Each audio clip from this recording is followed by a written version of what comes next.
Now next is yung kidney protect. Yan. Ang kidney protect, meron siyang chunk of piedra. Alam ko yung sa pasampaluman sa Tagalog.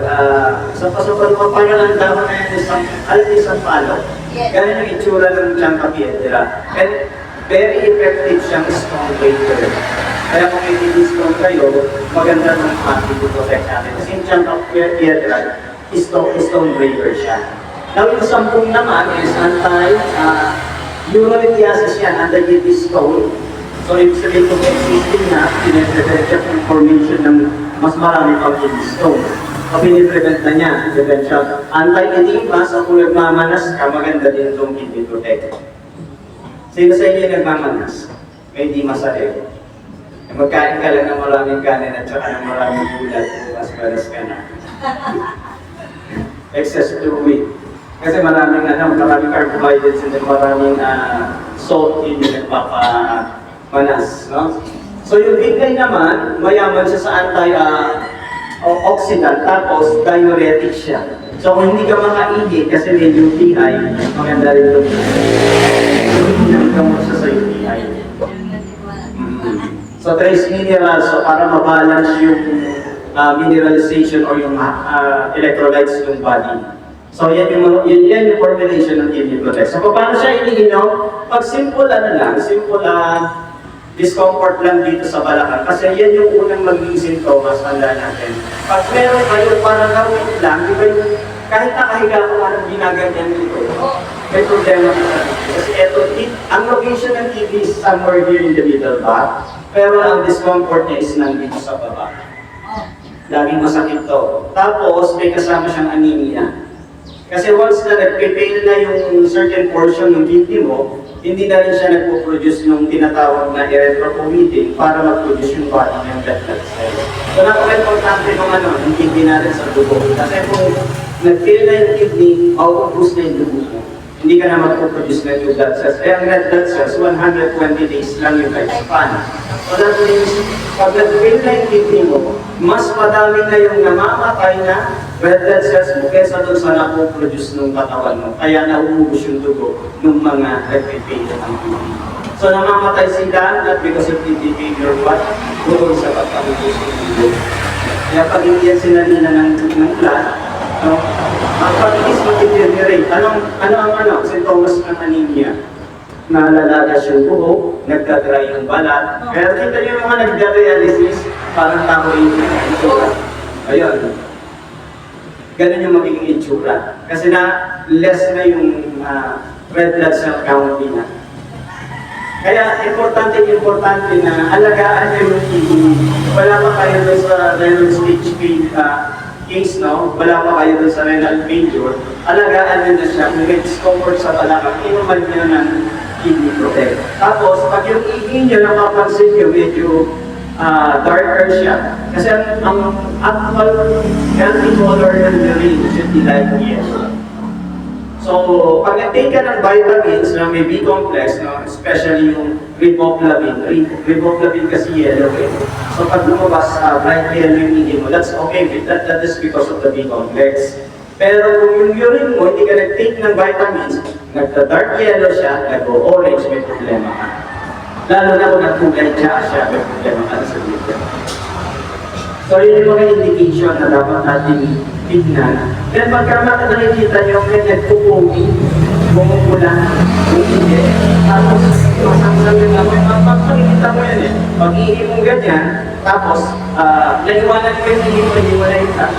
A few minutes, bumalik ka para kapangkin. Naamoy mo siya masangsan yung amoy. May problema ka sa tubig. Kasi usually yung umaamoy na yun, that's protein. Protein leakage. So kaya siya bumubula because of the protein leakage. So isa yun sa mga dapat yung i-take is yung kidney protect. So mga simple lang, urine problems lang, you can maintain 1-1-1. Pero kung medyo severe yung problem, like may kidney stone ka, gusto mong lumit yan, dapat mas higher yung dose. Pwede 2 sa umaga, 2 sa gabi. Or kung mas grabe pa doon, na sinasabihin ka na tumataas na yung creatinine mo, pwedeng 2. So yun yung mga stages na pag-take ng kidney protect. So, okay na po ba sa bata? Ilang taon? Ano ang problema ng bata? Okay, so ganito yung gagawin mo. Nakarakit na ba ng capsule? Hindi pa. So pwede mo zero. So ang gagawin mo, alam yung purpose ng use natin. O yan, ako sa isip kasi. Ang gagawin mo, pwede mo gagawin yan. Okay. Yung 500 ml na yun, pwede lagyan ng dalawang capsule. I-ano mo lang, buksan mo siya. Ihalo mo lang sa juice, tapos kalugin mo, then painom mo sa kanya. Kaya lang yung dose niya should be 4 na araw yung 500 ml. So 250, 1/4. Ganun yung dosage niya. Pwede yan. Kasi yung sampung, pwede ipainom yan sa bata mag-UTI. Tama eh, yung mga regan, tinitigas sa buwan ng bata kasi sipon na herbal medicine siya. So don't worry, walang masyadong overdose. Kasi hindi siya ako. Then meron tayong garlic oil. Okay. Garlic is also one of the 10 herbal medicines na in-approve ng DOH. So, ang classification niya, medicine din for hypertension naman siya. That's the natural maintenance for hypertension. So, kung kayo nagtitake na kayo ng amlodipine, ang gagawin ninyo, magtitake kayo ng garlic oil, so medyo totoo ang effect niyan. Kaya kailangan magkahiwalay. Kung umaga yung amlodipine, ititake nyo yung garlic oil sa gabi, 4. Yan yung standard na date niya, 4 na soft gels. So kung wala kayong maintenance na amlodipine at medyo tumataas yung BP, pwedeng 4 sa umaga, 4 sa gabi. So yan po yung tamang date niya. So that's for hypertension, no? Yung vitamin E, ang trabaho niyan sa katawan is to prevent atherosclerosis. Ano yung atherosclerosis? Yung pagbabara ng ugat. So pagka regular yung intake po ng vitamin C, there's lesser chance na mag-settle yung bala doon sa loob ng mga ugat natin.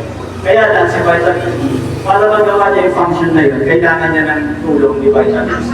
Kaya kung makikita niyo yung ilagay ko recommendation, lalo dalawa, may vitamin C, may vitamin E. Hindi nawawala si vitamin C. Kasi para ma-perform niya yun, ma-prevent niya yung pagbabara ng ugat natin, kailangan dalawa sila, C and E. Okay, so hindi lang yun, no? Si vitamin E, meron din siyang anti-fatty liver na effect. So kung mataba yung atay, maganda rin si vitamin E, makakatulong siya sa liver natin. Then maganda rin dyan sa skin. Kasi kung titignan nyo, pwede nyo putukin yung capsule, ipahin nyo directly sa face ninyo para maprotektahan kayo sa oxidation. Let's say mabibilad sa araw, ganun. Pwede yung vitamin E. So bago matulog, pwede kayo magpitak ng 2 soft gel, tapos ikalat nyo dito sa bumukan. Isa yun sa mga tip ko sa inyo. Plus yung sodium ascorbate, pwede rin ilagay yan sa face. Pwede siyang gawin sa yung capsule, then pwede siyang gawin scrap. Basahin nyo lang. I-scrap nyo yan. Tapos mapapansin nyo yung lightening effect niya after yung pag-scrap. Using the sodium ascorbate. Yung timing po ng garlic oil sa pagkain. Lahat ng oil supplements should be taken at night, advisable, kasi relaxant ang oil. Nakaka-antok siya. So pwede mo sa data, kung talaga hypertensive ka, kung wala ka namang maintenance, at ang BP mo lumalabas talaga ng 150 yung systolic mo, no? Yung diastolic mo nasa 90 plus, so hypertensive ka talaga. Pwedeng 4 sa umaga, 4 sa gabi, after lahat, ito yan na. Lahat ng oil based after meal kasi oil soluble sila. Kailangan yung oil doon sa diet mo. Umalok sa kanya para mas ma-absorb siya. So yung fish oil, vitamin E, garlic oil, lahat yan after meal. Lahat ng spirulina, yung multi-gluten, liver pain, pwede yan for me. So yun yung scheduling ng pag-intake. Then, ito yung sinasabi ko sa inyong research. No? This is from the American Journal of Clinical Nutrition. So, yung studies entitled Vitamin E and Vitamin C Supplement Use and Risk of All Cause. Pag sinabing all cause, lahat ng klaseng sakit ng or cause ng pagkamatay ng tao. So, yan yun. Vitamin E, Vitamin C Supplement Use and Risk of All Cause and Coronary heart disease mortality in older persons, to establish population for epidemiologic studies of the elderly. So ano yung sinabi ng study? The result of our analysis are consistent with the hypothesis that the use of the antioxidant supplements, vitamin E along with vitamin C, may reduce the risk of all-cause and coronary heart disease mortality. So napapahaba niya yung mga buhay na may mga sakit na sa puso. Yung vitamin C.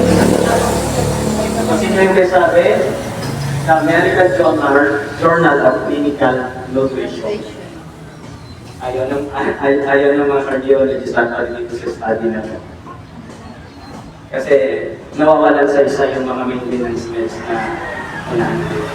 So omega-3, let's talk about omega-3. Bakit kailangan ng fish oil?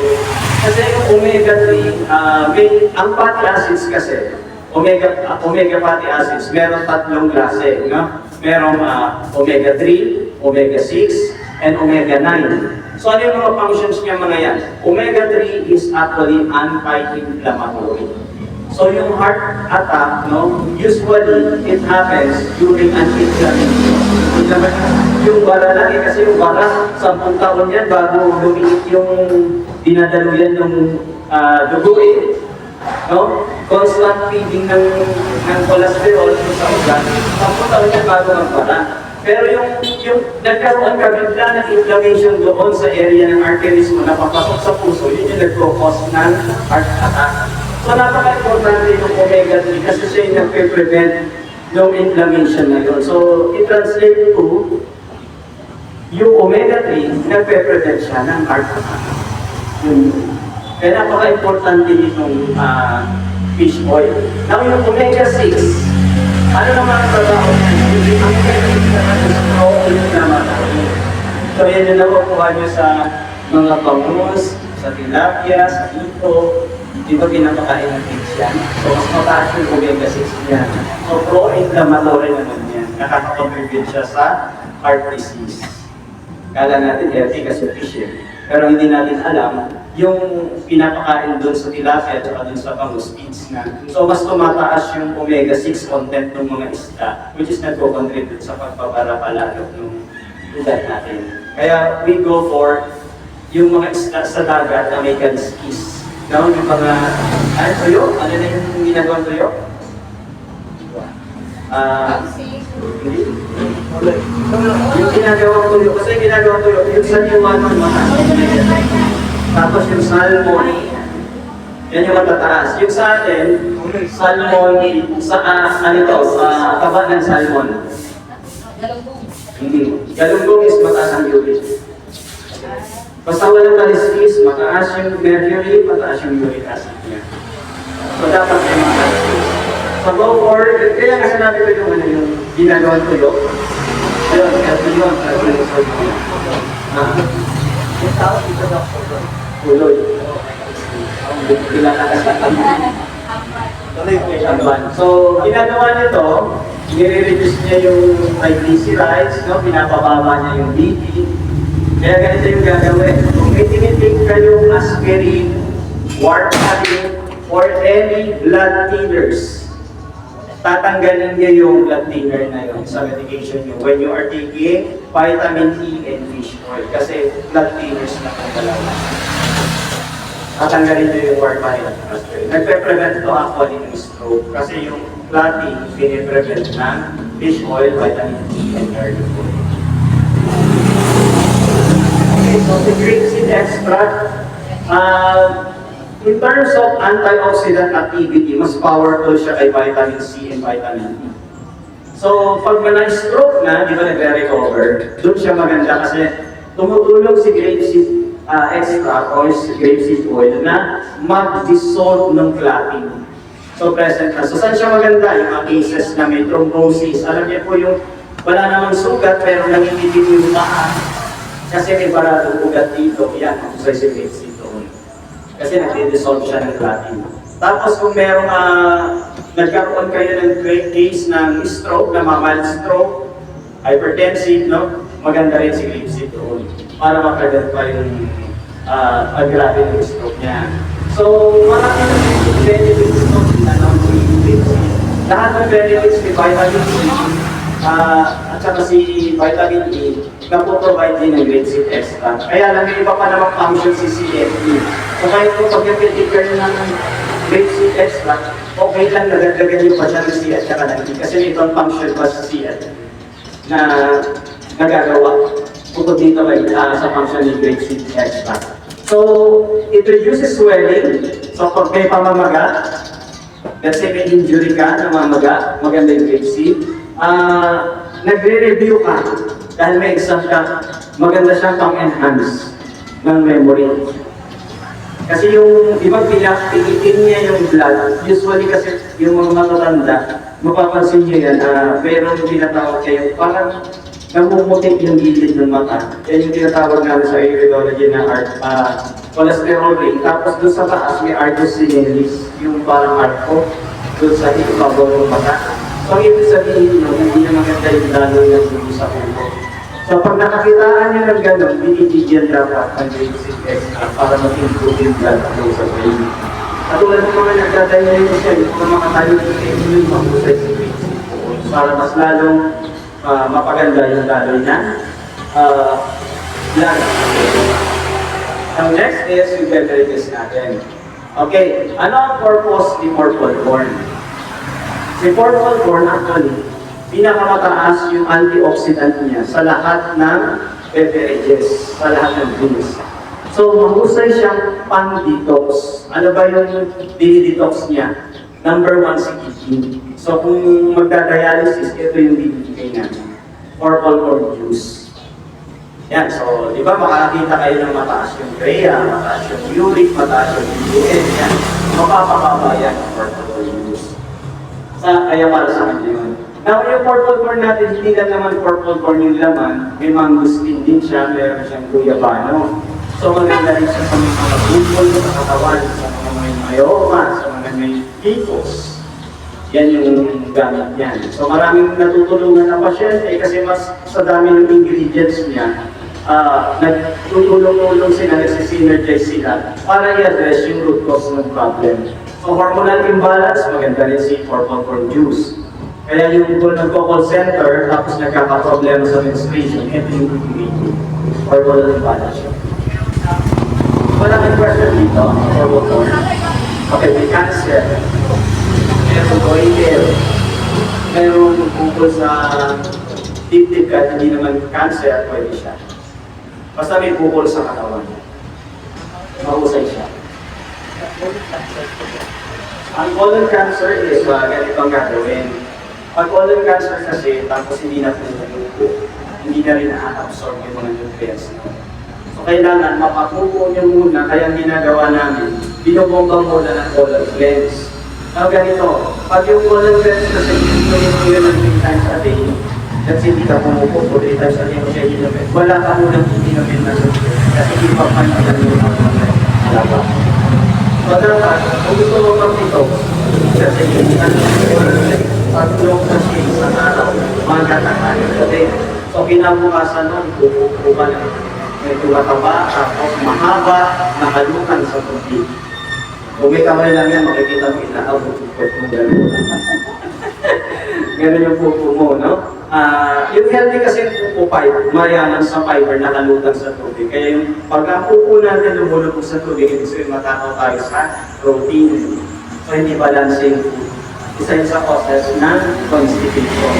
So, para maging balance, mag-take ka ng collagen. Lalo na yung mga kung pumupo is 3 days.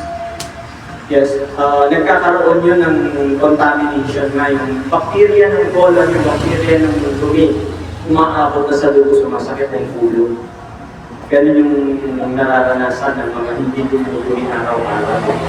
Ikaw mabigat na dyan, tapos yung mood mo magaganitin ka kasi nga mabigat yung GOP natin. Ganun ang constipation. So hindi healthy. Pwede kang magka-cancer out dun sa constipation mo lang. So, kaya dapat regular yung bawal movement. Yun yung unang-unang tinatanong ng mga naturopaths. Kamusta yung pag-movement? Pag hindi yung regular, yung puno yung movement. So, para hindi kasi ma-absorb yung supplements na ibibigay pagka puno yung colon. So, kailangan i-inject mo yung laman. So, ito sa comparative study natin, makikita nyo, kinopare yung lahat ng berries, no? Lahat ng violet. Makikita nyo yung orange, no? From chokeberry, ayan yung mga blueberry, cherry, raspberry, ayan yung mga antioxidant compared nila in terms of anthocyanin for 100 grams. So pag may 100 grams ka na blueberry, meron kang 558 milligrams of anthocyanin. So yung purple corn, yung 100 grams niya, nasa 1,640 milligrams. So ibig sabihin, pinakamataas talaga yung antioxidant na purple corn.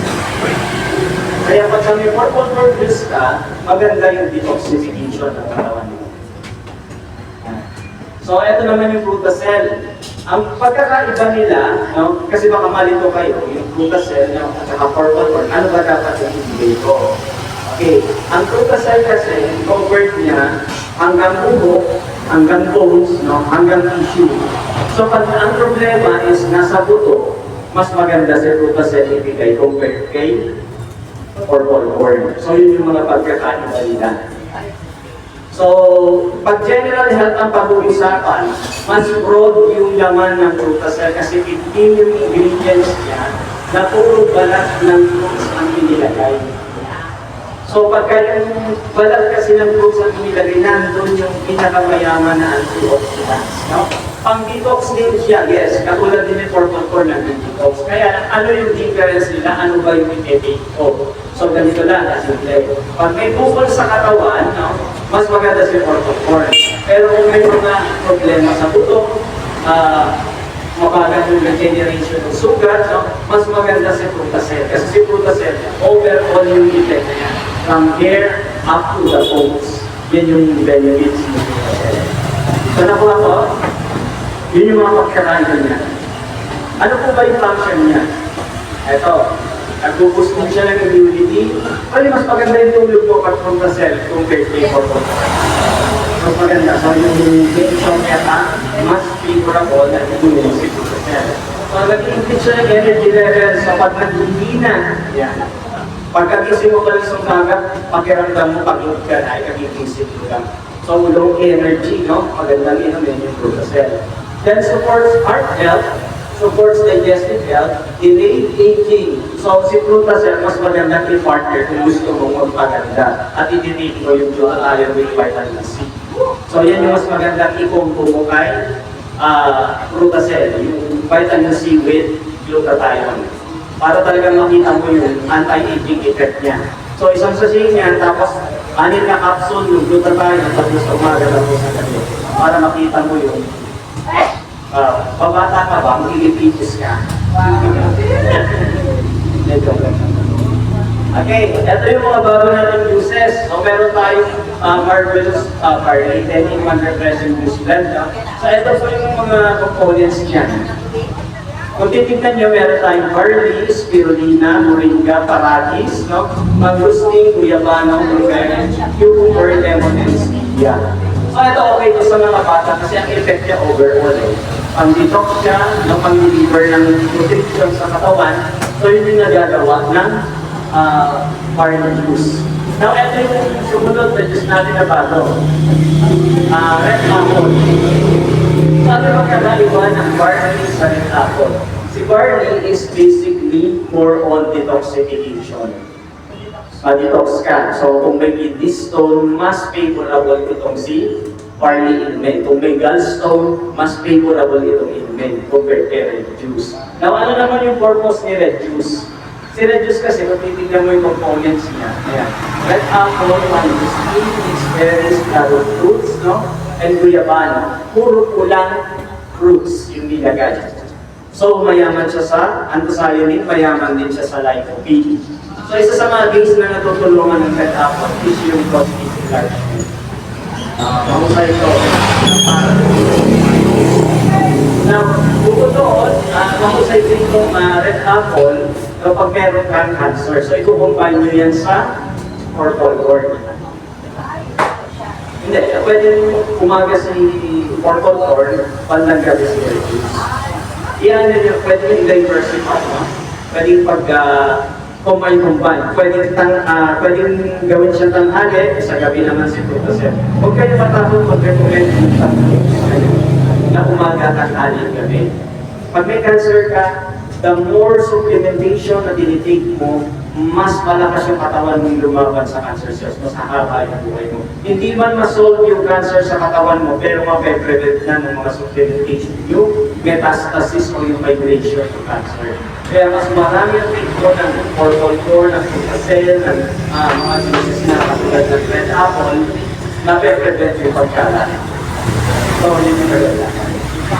Now, ano ba yung kaibahan ng red? Bakit may red? Bakit may green apple? Magkaiba kasi sila. Si green apple naman, may cucumber, lemon, stevia, moringa, and guyabano. So, itong mga cucumber kasi lemon, ano to pang detox ng liver. So, kung may fatty liver ka, mas maganda itong green apple versus dun sa red apple. So, ano yung pagkakaiba? Ito. Ang green apple, good source of vitamins and minerals compared to red apple. No? And then, nag-detoxify siya, nagre-replenish ng electrolytes kasi yung cucumber and lemon mayaman sa electrolytes at mga minerals. Then, it's weight loss.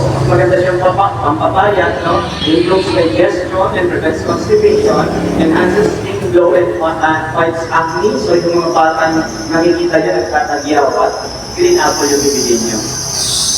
So mag-process sila doon. Now, it's when the immune system and improves oral health. Okay, ito yung pagkakaiba. Green apples are sour in taste, mas matamis yung red apple. In reality, yan yung comparison sa lasa. And then higher in antioxidants lang yung red apple, pero in terms of vitamins and minerals, mas mataas yung content ng green apple. Yan yung pagkakaiba ng dalawang kulay na apple. Now, green apples are better source of vitamin A, vitamin B, vitamin C, vitamin E, and vitamin A than red apple. Also, green apples contain more iron, potassium, protein than red apple. Green apples may contain slightly more fiber and less carbohydrates and sugar than red apples. Kasi yung red apples, mas matamis sila compared sa green. Kaya mas mataas yung sugar content ng red apple. So, any question po dun sa tatlong juices? Kung ano mga differences lang, kung kanino nyo ibibigay yung tatlong juices. Actually, walang problema kahit anong ibigay nyo dyan kasi pare-parehas na nagde-deliver ng nutrition yan. Kaya lang may pinapaboran lang nga siya. No? Ano yung pinapaboran niya? Yung barley is more on detoxification, tapos etong green apple is more on nutrition, yung red apple is more on antioxidants. So, mas magandang pampabata yung red apple. Yun naman yan. So, edad natin, tapos tayo. Opo, kasi mga berries siya eh. So, yun yung maganda i-combine sa Putacel. Sa gabi mo yung Putacel, sa umaga mo yung red apple. Tapi pwede yan, umaga isa iba naman sa ako, di ba? Kaya palaki yun ang kita. Yes! Psyllium fiber, alam ko itong column ko, ito yung binigay ko dun sa mga hindi makatumi. Kasi yung psyllium fiber, nagiging jelly yan. No, hindi na digest, hindi na absorb sa katawan niya. Di ba yung pupo ng kalabaw, makikita niyo pag ginanon yung bulutapang pa rin? Kasi insoluble fiber siya. So anong trabaho ng insoluble fiber? Yung mga dahon na hindi na-digest, ang trabaho niya is magwalis sa bituka para malinis. So yung psyllium fiber has the same characteristic. Pagdating yan sa tiyan mo, mag-absorb yan ng fluid, tapos mag-expand siya, magiging parang gel. Tapos ibabind niya yung some fats, cholesterol dun sa diet, o kaya hindi na i-absorb yun. Kaya ginagamit din si psyllium fiber pampapayat. Kasi pagka kumain ka, binabind niya na yung fats sa food mo, plus yung yung absorption mo ng sugar, mas mabagal, and then some of the sugar hindi na na-absorb kasi nakabind na siya, directly sa palabas ng colon mo. So, si colon cleanse, ang trabaho niya is para sa mga tao hindi tumutuloy. Yan yun. Then, ganito pa yan. Yung colon cleanse kasi natin, yung akala nila kasi pag dumudumi kayo malinis yung colon, no? Di ba, umiinom kayo ng malamig, yung mga Coke, tapos kumakain kayo ng French fries, Actually, yung mga sebong iba, hindi na ninyo na ilalabas nakadikit doon sa lining ng colon. Kaya nga may nakuform na colon wrapper na tinatawag na pag nag-ultrasound kayo, makikita nyo yan, makapal na lining ng colon. So yung mga mahilig sa karne, tapos inom ng soft drinks, ang mga mantika dito, inom ng malamig na tanduay o nakakanya ang tanduay o ice ba yun? Yan. So nangyayari doon yung mga mantika na kinain ninyo, nagsusolidin pa yan, pagdaan sa bituka, nakadikit na doon sa lining ng bituka, nabubulok na doon. Yun yung nagkukos ng colon cancer sometimes. Kaya nga yung mahilig sa karne, sila yung nagkakaroon ng colon cancer. So dapat balance. Anong balance? 50% ng diet mo should be fibrous, gulay, no? And then yung other 50%, 1/4 lang yung protein, yung meat, yung fish, no? And then yung 1/4, may foods na to. And doon na nakabilong yung rice ninyo, ganun lang na protein rice. Hindi pwede 1/2 yung plate mo, puro rice, kasi hindi ka mabubuhay ng walang rice. Later on yan din yung papatay sa pollution. So dapat ma-fiber. So kung hindi mo magawa yun, kasi nandito hindi ka makaprepare ng food mo na healthy, hindi ka mag-colon-cleanse. Yun yung gamit niya.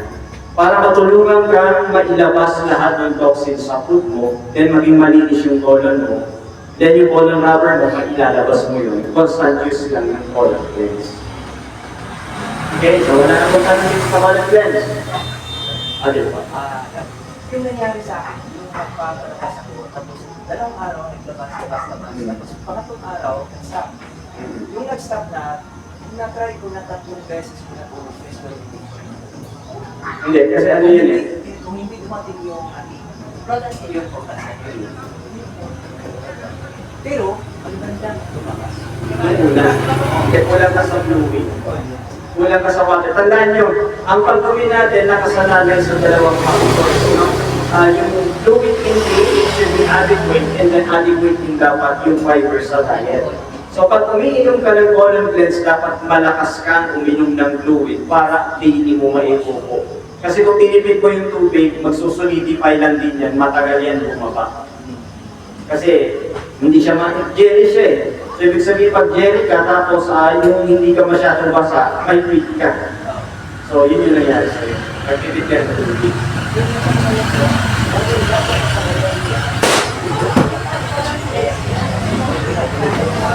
Okay. So, ang nangyari sa'yo, yung pong mo na empty. Na-empty siya, so matagal bumaba kasi nga, yung pagtatrabilan niya, lahat walang laman. Parang na-stress yan. Hindi naman na-stress.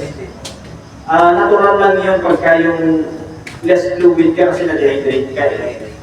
So, tapos nag-take ka ng fiber. Yun yung problema. Tapos hindi ka pa uminom ng maraming tubig, kaya na-stack up siya. Pero naka-survive 7 days. So dapat, ang tamang timpla nito, yung half lang niya na hindi naman isang baso na yun. Isang baso na yun, yung half sa shake lang, yung 1 glass of water na yun, yung tamang limit. Tapos kung gusto niyo inumin yung double for shake, dapat ang water niya nasa 500 ml. So yung water niya ng 1.4 yung 7 shake. So ganun kadami dapat ang tulong niya. Kaya napapano uubusin mo kasi nga, ang gagawin nyo, kalahati lang yung sa film, yung papakasin, sila nila na dito pa yung nilang agad. Para pag nag-expand siya, dinisip ka na. Ilang beses ko nila. Okay, ito na yung mga coffee natin. Taking 1 coffee mix, for both 1 coffee, is maganda ito pampababa ng uric acid. So kung medyo nirayuma pa, ito yung coffee para sa'yo. Then kung meron kang problema sa may problema ka sa bituka mo, no? Ito rin yung magandang coffee. Kasi yung coffee na to, lahat naman ng coffee natin, pag ininom mo, mas mabilis kang pumupo. Any variation. Kasi yung coffee first nag-produce ng gas agad. So, uutot ka ng uutot, ilalabas mo yung dumi mo, yun yung mas maganda. Yung effect niya. Then ito, vitamin D, coffee is para naman sa lalaki. Kasi yung mga acai-berry, lomoji, extra, anti-inflammatory itong mga to, sinangahan ng papantali, yung pampagana kasi ito sa pampatas ng libido. Kung gusto mo magkaanak, pwede yung babae, pwede yung lalaki, parehas na mag-take it. Para mas kumanta. Kasi hindi naman magkakaanak kung walang gana. Okay, yung Sopal Meto is, by the way, that's the herbal method for prostate enlargement. Yan yung ginagamot. So, meron din siyang guamera, meron guarana extract. Yung guarana is mainit yan sa katawan. So, pag tinig mo yung guarana, mapapansin mo parang ginseng siya na nag-iinit ka. So, pag nag-iinit ka, gusto mo ng action, yun, para din siya. Okay, ito naman po yung chocolate. Now, kung tatanungin niyo ako para saan yung chocolate, the same thing with grape seed extract. Ito yung maganda sa mga na-stroke.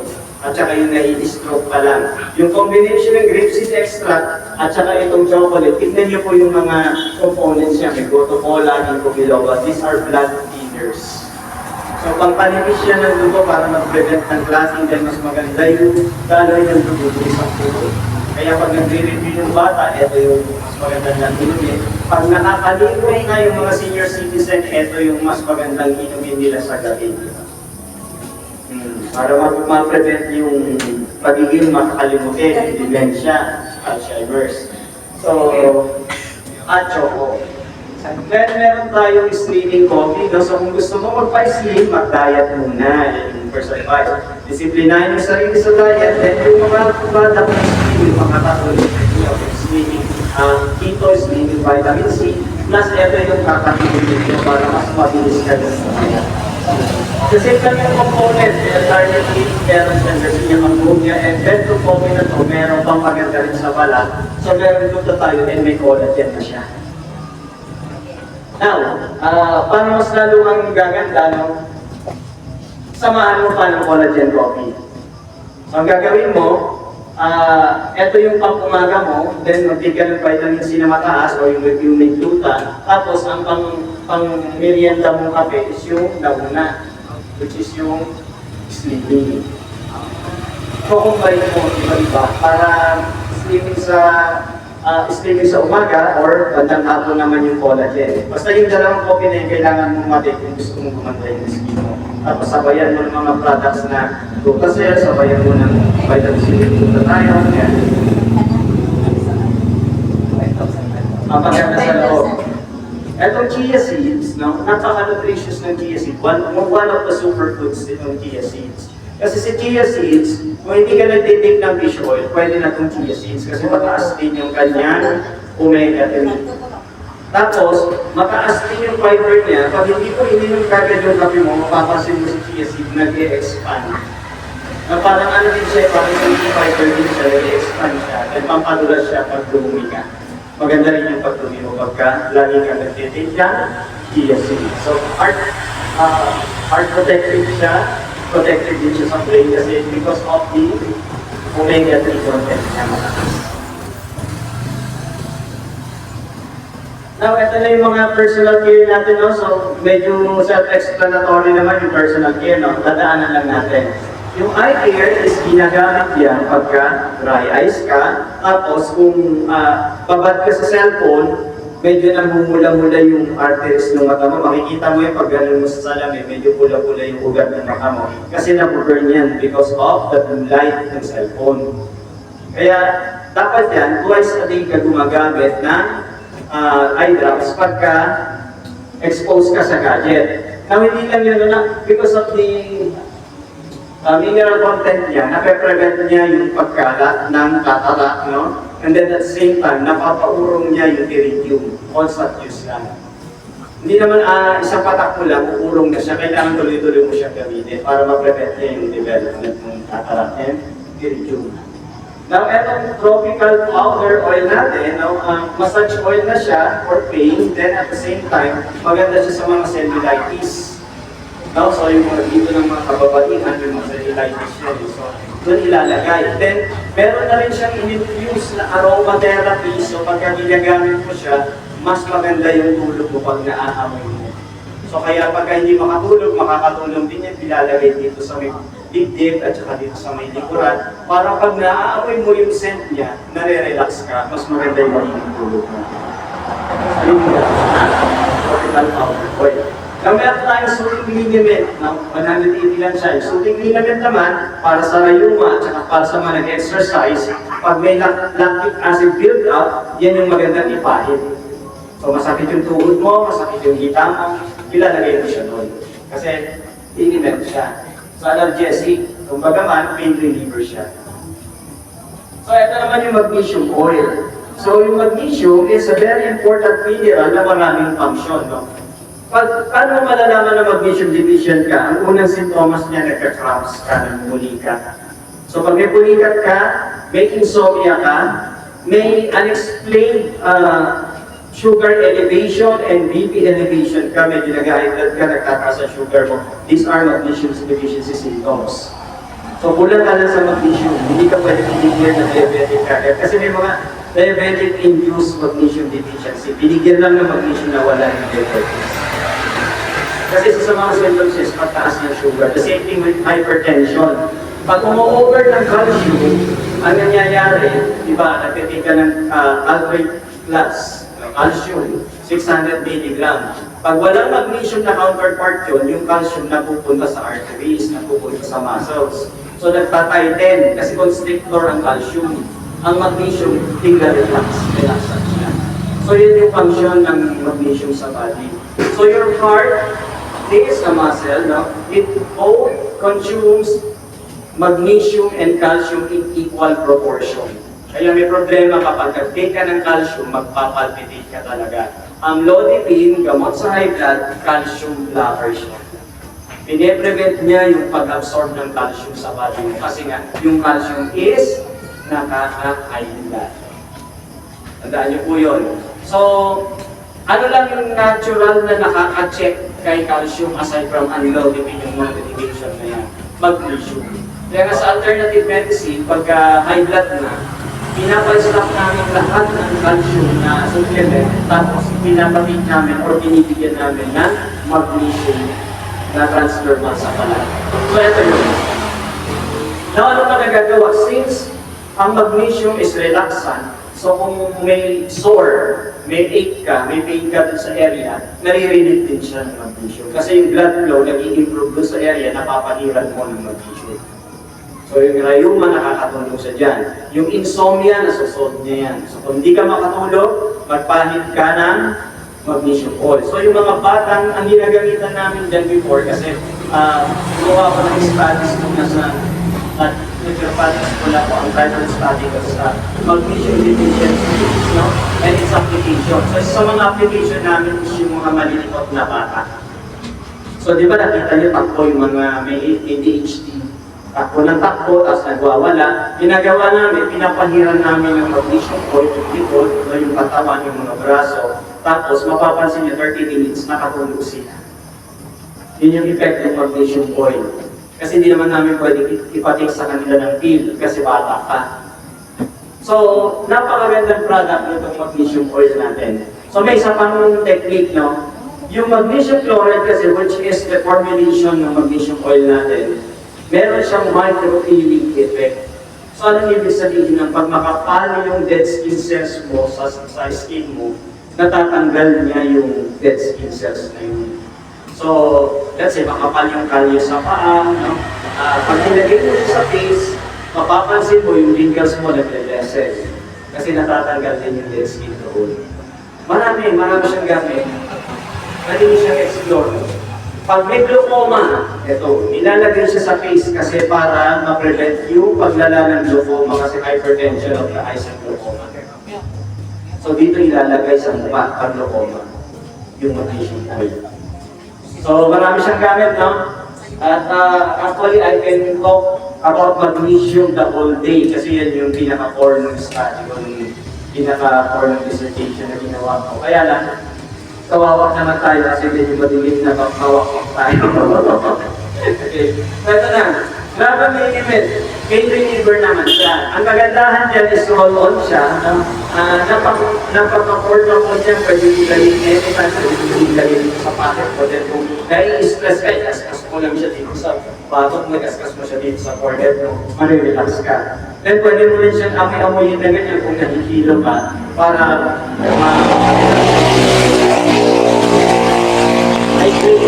alam niyo yung migraine kung saan nakuha? Sa puyat. Copy-paste po. Pag napuyat ka kasi, constricted na yung mga ugat. Hindi na siya masyadong elastic.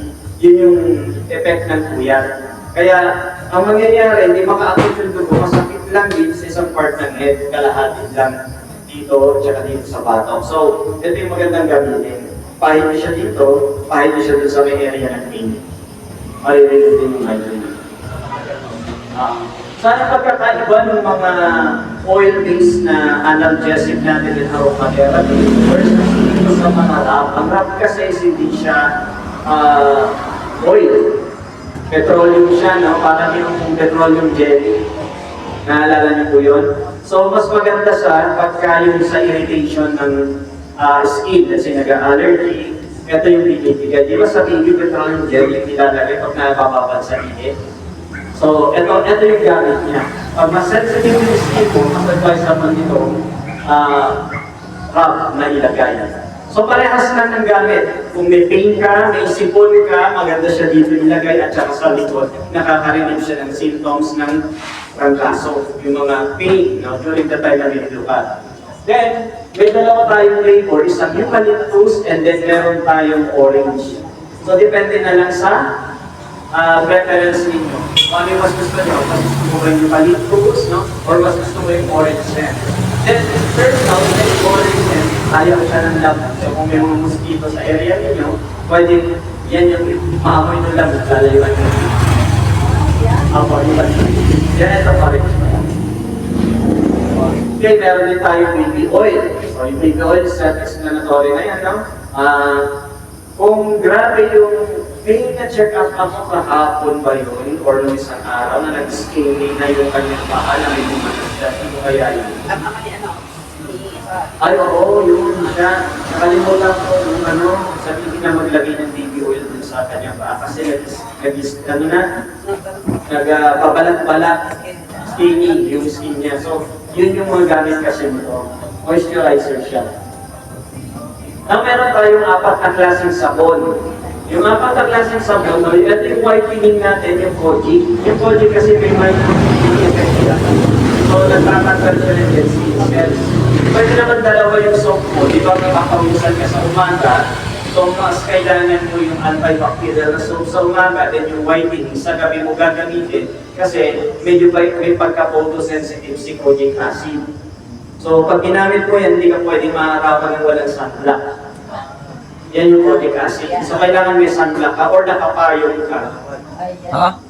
So, mas maganda, ang gamitin mo sa umaga, yung charcoal soap, kasi papawisan ka na nagpe-prevent siya ng body odor, yung pangangasin ng pawis natin, pinaprevent niya yung bacteria from building up, kasi detoxifier si charcoal soap. Then, maganda rin itong gamitin ng mga nag-allergy, yung mga may eczema, may psoriasis, yung charcoal soap. Kasi yung charcoal mismo, no, skin detoxifier siya. Di ba pag yung baboy nagtatae, pinapakain niya ng uling? Di ba? O yun, para mailabas niya yung nagpatay sa kanya kung bacteria man yun o kung may plant siyang nakain, ipapain na yun ng uling, tapos lalabas sa system niya. Ganon din sa skin. Pag gumamit ka ng charcoal soap, dinidetox niya yung skin mo. So kung may build up ka ng toxins dito at nagka-rashes ka, yan yung maganda soap. Charcoal soap. Now yun namang guwapa, mahusay ito sa mga inflammation. Let's say meron kang mga talyawa, meron kang pizza, ito yung mas maganda po gamitin kasi anti-inflammatory yung guwapa soap. So yan yung mga function niya. Then meron tayong goat's milk para sa mga dry skin, para ka naligo ng gatas.